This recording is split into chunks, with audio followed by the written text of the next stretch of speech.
I'm here tonight because Sound City, my company, we went through a round of finance. I sold 30% of the company 3 years ago to an organisation called Ingenious Media.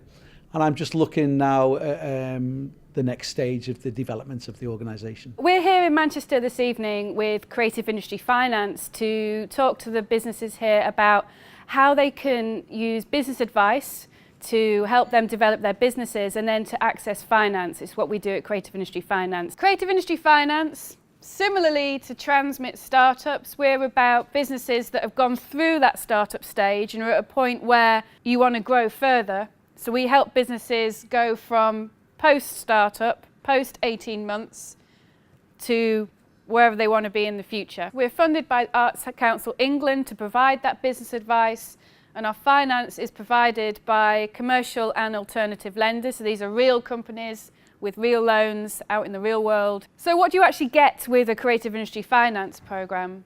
It's as much about delivering business advice as it is about then accessing the finance. We've picked business advisors who are from those worlds.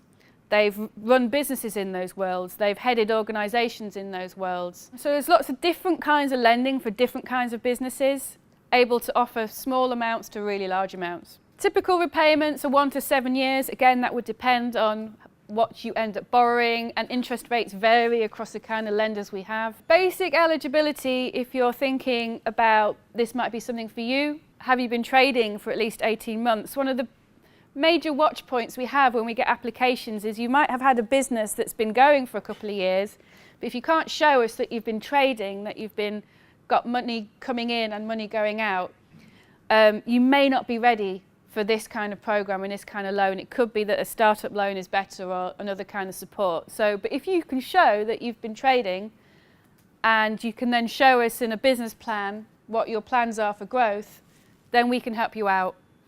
And you need to be based in England and obviously from the creative sectors that we were looking at earlier.